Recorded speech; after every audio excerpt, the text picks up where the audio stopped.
하나님의 말씀은 민수기 7장입니다. 1절부터 무려 89절까지 있습니다. 다 함께 합독하시겠습니다.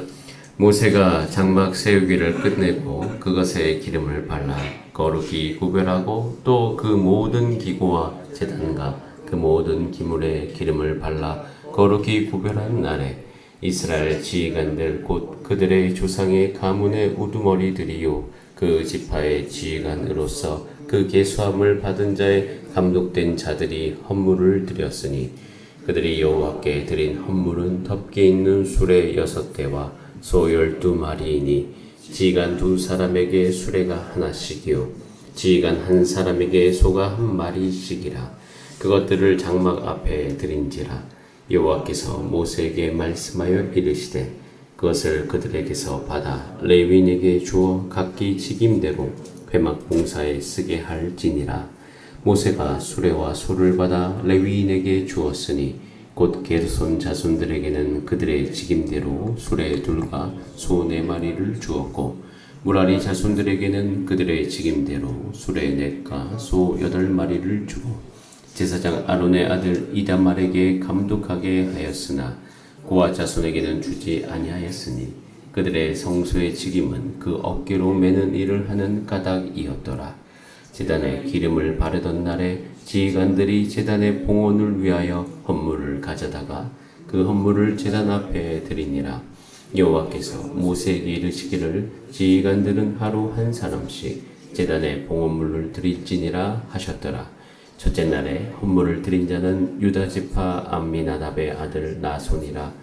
그의 헌물은 성소의 세겔로 130세겔 무게의 음반 하나와 70세겔 무게의 은발이 하나라.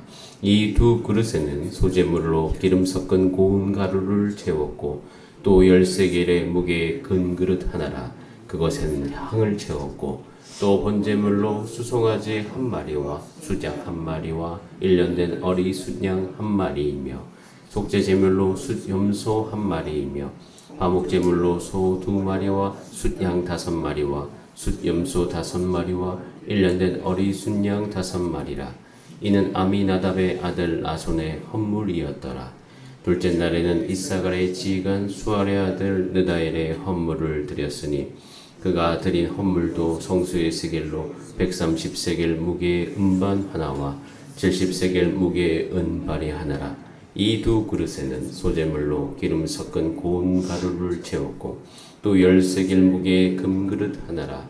그것에는 향을 채웠고 또 번제물로 수송아지 1마리와 툴장 1마리와 1년 된 어리 숫양 1마리이며 속죄제물로 숫염소 1마리이며 화목제물로 소 2마리와 숫양 5마리와 숫염소 5마리와 1년 된 어린 숫양 5마리라.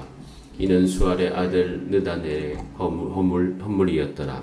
셋째 날에는 스불론 자손의 지휘관 헬론의 아들 엘리압이 헌물을 드렸으니 그의 헌물도 성소의 세겔로 130세겔 무게의 음반 하나와 70세겔 무게의 은발이 하나라.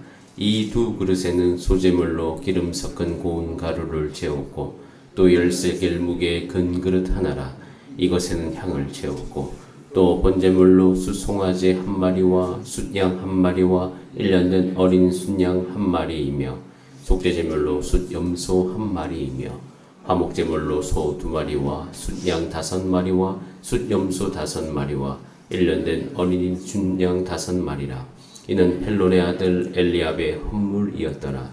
넷째 날에는 르벤 자손의 지휘관 스데울의 아들 엘리술이 헌물을 드렸으니 그의 헌물도 성소의 세겔로 130세겔 무게의 은쟁반 하나와 70세겔 무게의 은발이 하나라.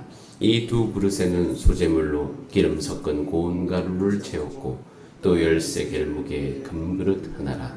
이것에는 향을 채웠고 또 번제물로 수송아지 1마리와 숫양 1마리와 1년 된 어린 숫양 1마리이며 속죄제물로 숫염소 1마리이며 화목제물로 소 2마리와 숫양 5마리와 숫염소 5마리와 1년 된 어린 숫양 5마리라.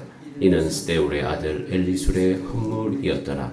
다섯째 날에는 시므온 자손의 지휘관 수리삿대의 아들 스루미엘이 헌물을 드렸으니 그 헌물도 성수의 세겔로 130세겔 무게의 은쟁반 하나와 70세겔 무게의 은발이 하나라. 이 두 그릇에는 소재물로 기름 섞은 고운 가루를 채웠고 또 10세겔 무게의 큰 그릇 하나라.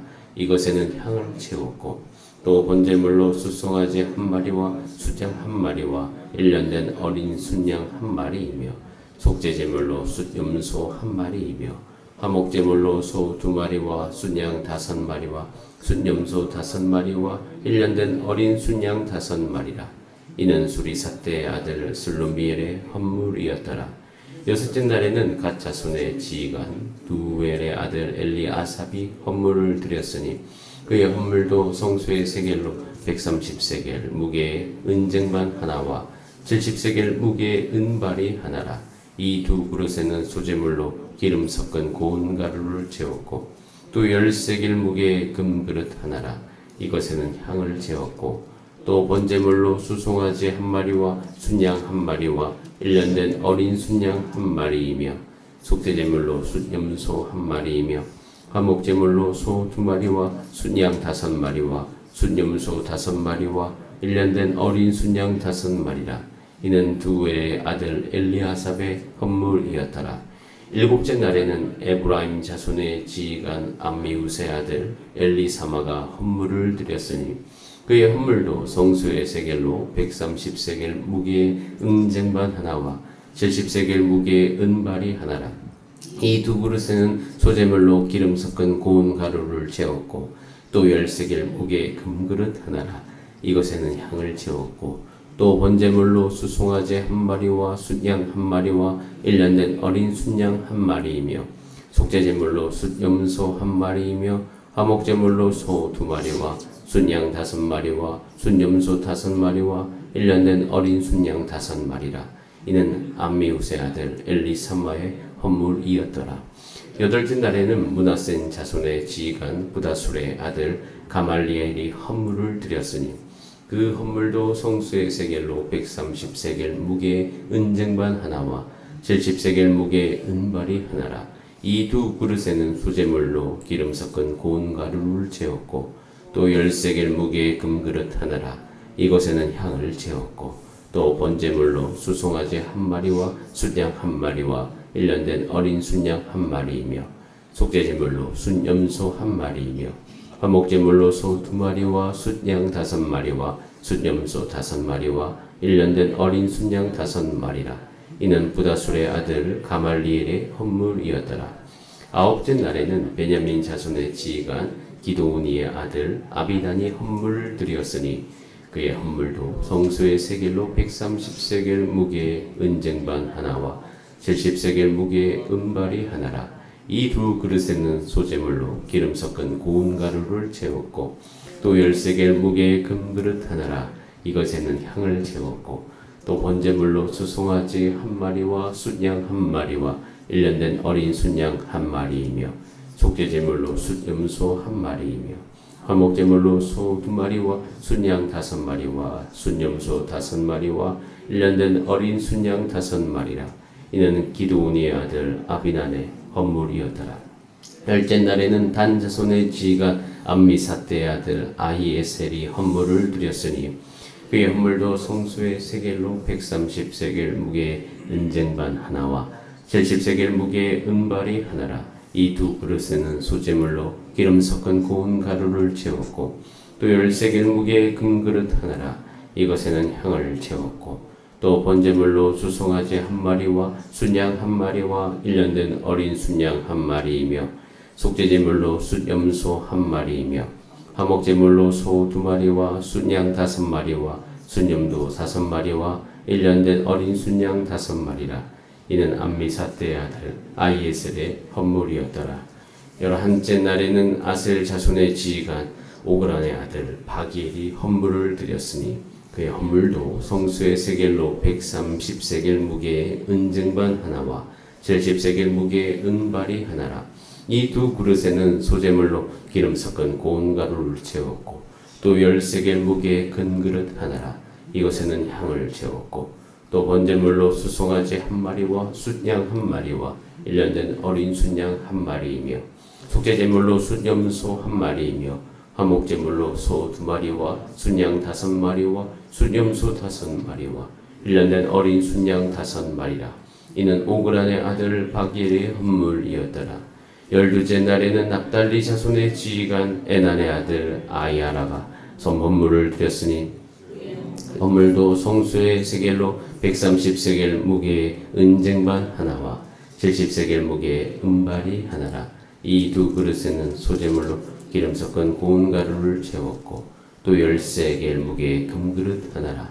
이것에는 향을 채웠고 또 번제물로 수송아지 한 마리와 순양 한 마리와 1년 된 어린 순양 한 마리이며 속죄제물로 순염소 한 마리이며 화목제물로 소 2마리와 순양 5마리와 순염소 5마리와 1년 된 어린 순양 5마리라. 이는 에난의 아이라의 헌물이었더라. 이는 곧 제단에 기름 바르던 날에 이스라엘 지휘관들이 드린 바 제단의 봉헌물이라. 은쟁반이 12이요 은바리가 12이요 금그릇이 12이니 은쟁반은 각각 130세겔 무게요 은바리는 각각 70세겔 무게라. 성수의 세겔로 모든 기구의 은이 모두 2400세겔이요 또 향을 채운 금그릇이 12이니 성수의 세겔로 각각 10세겔 무게라. 그 그릇에 금이 모두 120세겔이요 또 번제물로 수송아지 12마리요 순양이 12마리요 1년 된 어린 순양이 12마리요 그 소제물이며 그 속죄제물로 순염소가 12마리이며 화목제물로 수소가 24마리요 순양이 60마리요 순염소가 60마리요 1년 된 어린 순양이 60마리라. 이는 제단에 기름 바른 후에 드린 바 제단의 봉헌물이었더라.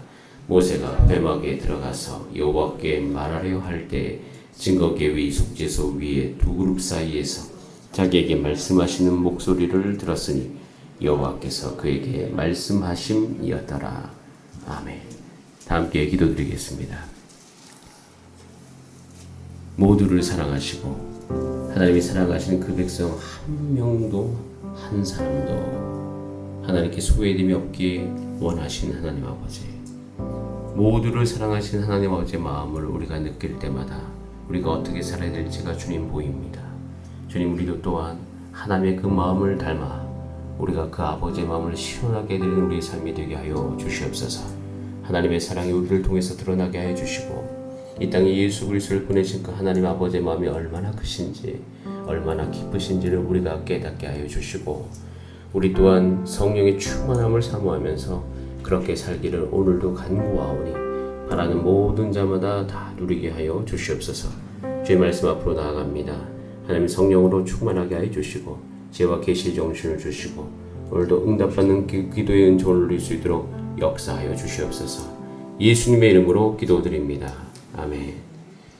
함께 읽은 본 말씀으로 기름을 발라 거룩히 구별하라 라는 제목으로 하나님의 말씀을 나누겠습니다. 민수기 7장은 이스라엘 백성이 출애굽한 직후에 성막을 짓고 나서 이 성막을 거룩하게 구별한 날에 드렸던 봉헌 예물에 대한 언급입니다. 굉장히 길죠.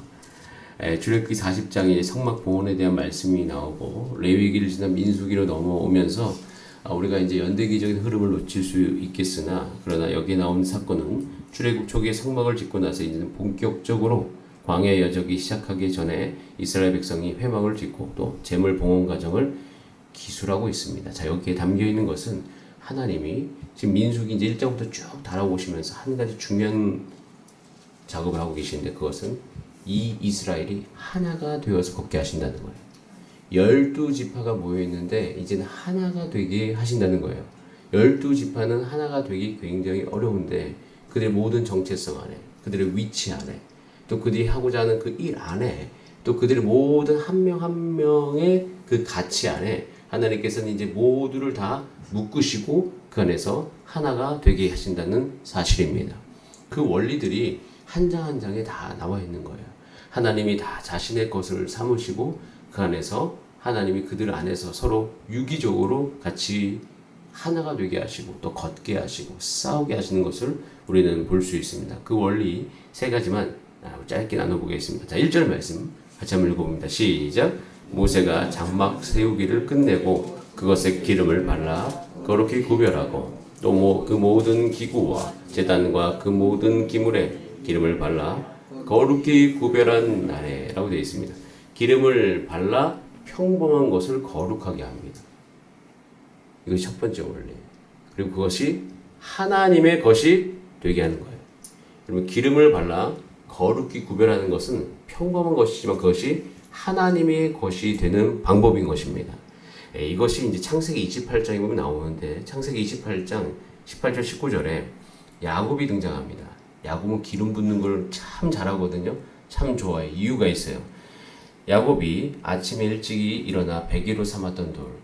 이때 당시는 야곱이 이제 부모님 집을 떠나서 라반의 집으로 가고 있었던 그쯤에 이제는 부모로부터 독립해서 혼자 살아가야 되는 그 과정 속에서 어떻게 살아야 되나. 그때 이제 하나님을 만나죠.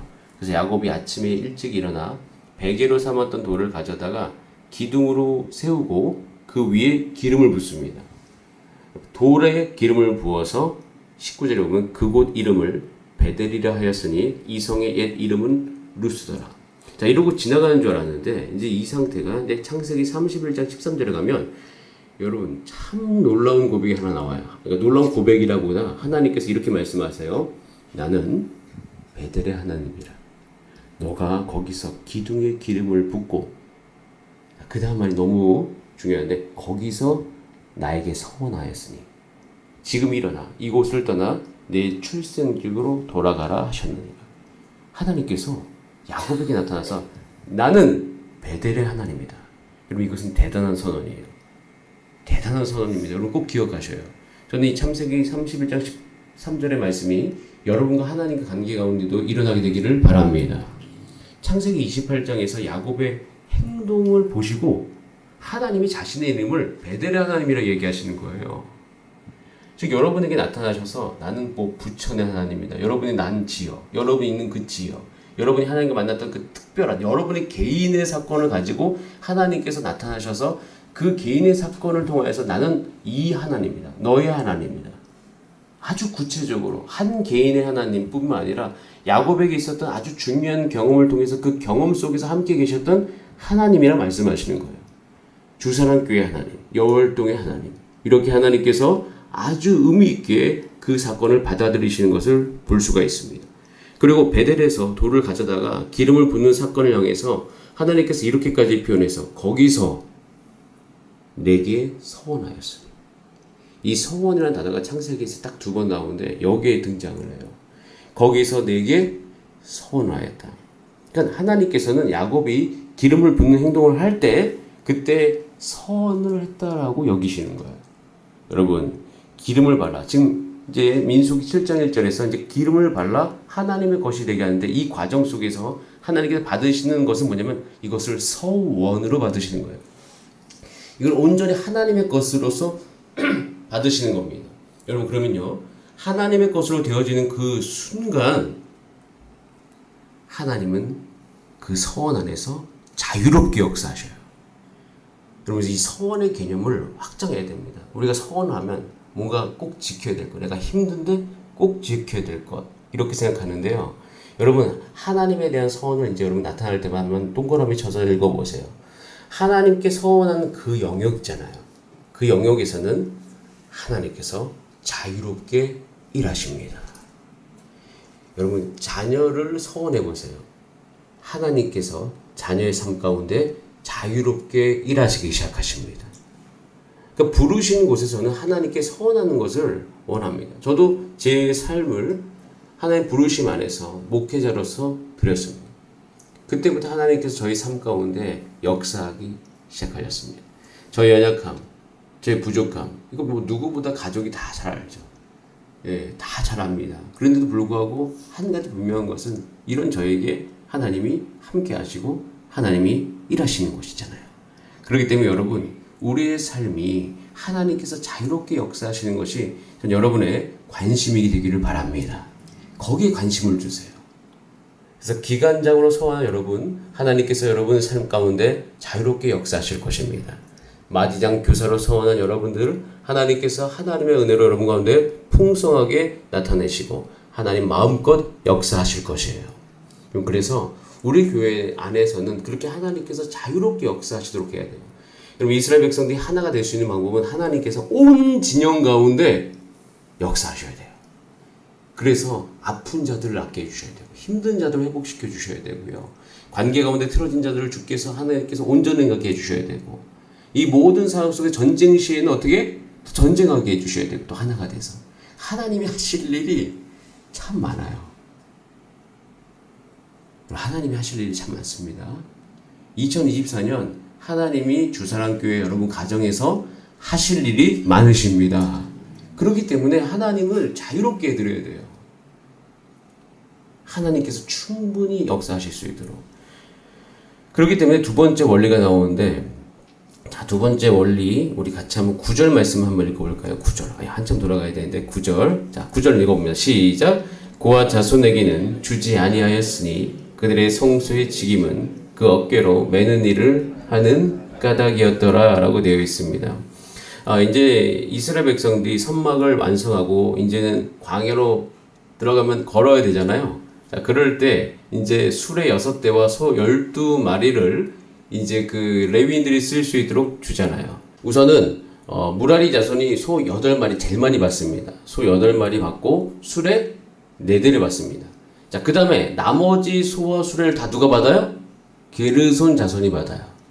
그 다음에 당연히 고아 자손은 그러면 하나도 받지 못합니다. 자, 이렇게 나눈 이유가 무엇일까요?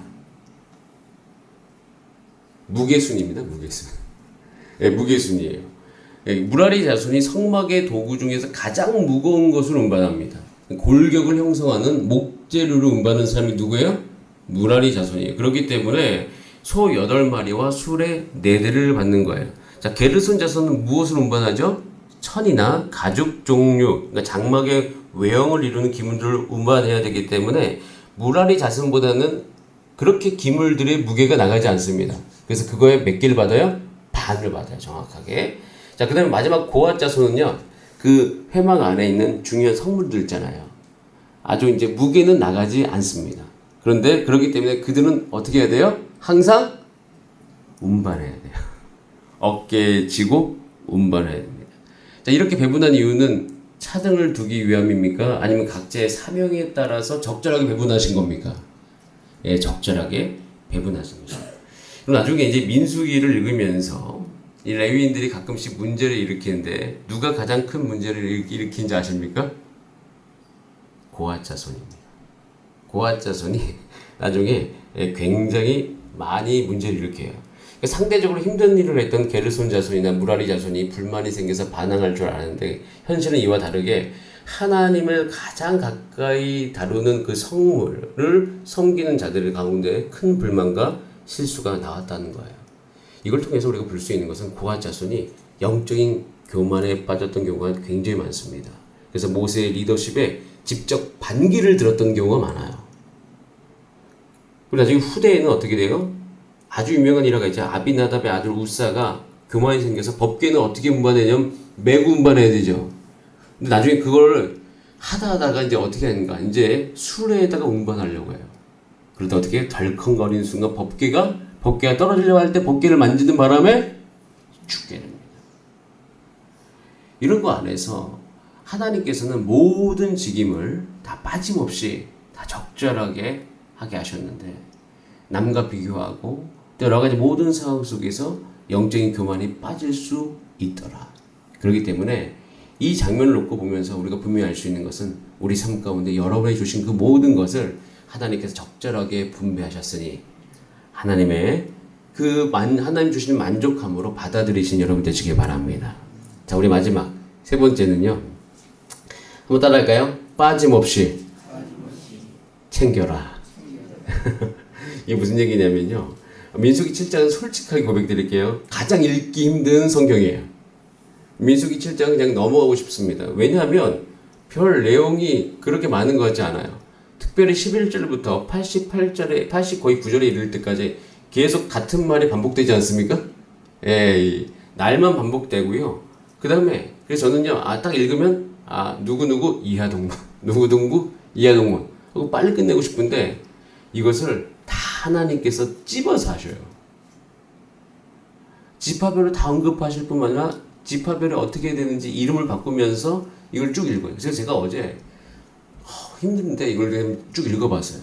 읽으면서 제 안에 느낌이 일어나기 시작했어요. 그게 뭐냐면 빠짐없이 하라는 거예요. 하나님의 그 모든 나라 안에 들어온 모든 백성을 한 명도 빠짐없이 다 챙겨라. 그러면 한번 쭉 읽어보시면 느낀 게 뭐냐면 이제는 각 지파별로 첫째 날부터 12째 날까지 똑같은 예물을 드리잖아요. 이걸 드리면서 이스라엘 백성이 무슨 생각을 했을까요? 그럼 이 안에는 말씀드렸듯이 엄마가 4명입니다.